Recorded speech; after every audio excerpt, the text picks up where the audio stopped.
नमस्कार दोस्तों। हम सभी लोगों ने इतिहास में ऐसी कई कहानियां पढ़ी हैं जिसमें राजाओं ने अपने राज्य को बड़ा बनाने के लिए न जाने कितने राज्यों पर आक्रमण किया और न जाने कितने लोगों की जानें ली। पर इन्हीं कहानियों के बीच एक ऐसी कहानी भी है जिसमें एक राजा ने जीवन के सच को जानने के लिए संसार के सभी सुखों का त्याग कर दिया। आप सभी लोग समझ ही चुके होंगे, मैं बात कर रहा हूँ गौतम बुद्ध के जीवन के बारे में। बुद्धा शब्द का मतलब ही होता है ऐसा व्यक्ति जो कि अपनी बुद्धि से भी ऊपर उठ चुका है। एक ऐसी स्थिति जब मनुष्य अपने जीवन की सारी सुखों का त्याग कर देता है, जब उसके जीवन में किसी भी चीज को पाने का कोई भाव नहीं रहता, उस स्थिति को कहते हैं एनलाइटनमेंट। एनलाइटनमेंट हासिल करने के लिए आपको अपने जीवन की सभी इच्छाओं का त्याग करना पड़ता है, और ये तभी संभव है जब आप अपने दिमाग को एकदम शांत कर लें। आइए मैं आपको बताता हूँ गौतम बुद्ध के जीवन की कहानी और कैसे उन्होंने एनलाइटनमेंट को हासिल किया।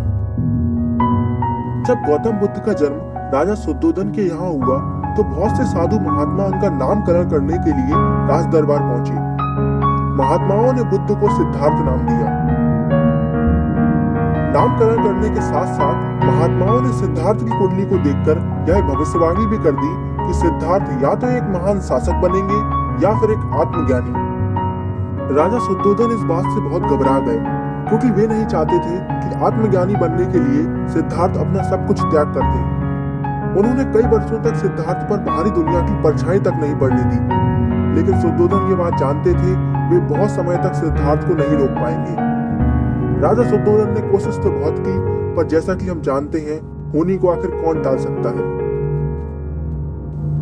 एक दिन सिद्धार्थ अपने महल के बाहर घूम रहे थे और घूमते घूमते उनकी दृष्टि चार चीजों पर पड़ी। एक बूढ़ा आदमी, एक बीमार आदमी, एक मरा हुआ आदमी और एक सन्यासी।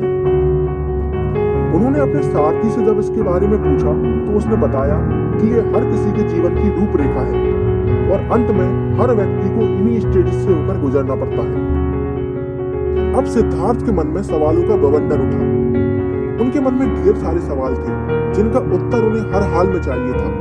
सिद्धार्थ ने सोचा कि अगर हर किसी व्यक्ति को अंत में इन्हीं स्टेजेस से होकर गुजरना पड़ता है तो फिर मनुष्य अपनी इच्छाओं को पूरा करने के लिए इतना संघर्ष आखिर क्यों करता है। सिद्धार्थ एक बात तो अच्छे से समझ चुके थे कि इच्छाएं ही मनुष्य के दुख का कारण बनती हैं, और यही सोचकर जीवन की सच्चाई को समझने के लिए उन्होंने महल की सुख सुविधाओं को छोड़कर सन्यासी बनने का फैसला कर लिया।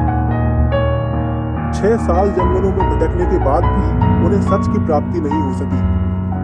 अंत में वे भटकते भटकते बिहार में बोधि ट्री के पास पहुंचे और वहीं बैठकर ध्यान लगाने लगे। ध्यान लगाते लगाते भी काफी दिन बीत गए, लेकिन सच की प्राप्ति होना अभी भी बाकी था। एक दिन एक लड़की जिसका नाम सुजाता था, उसने सिद्धार्थ से आकर पूछा कि आप यहाँ क्या ढूंढ रहे हैं। सिद्धार्थ ने कहा, मैं जीवन का सच जानना चाहता हूँ। तब उस लड़की ने एक ऐसी बात कह दी जिसने सिद्धार्थ की अधूरी खोज को पूरा कर डाला।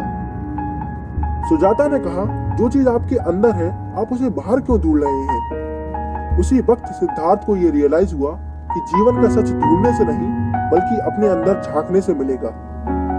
सिद्धार्थ ने एक नई उम्मीद के साथ फिर से ध्यान लगाना शुरू किया और 49वें दिन आखिरकार 35 वर्ष की आयु में उन्हें बुद्धत्व की प्राप्ति हो ही गई और वो कहलाने लगे गौतम बुद्ध।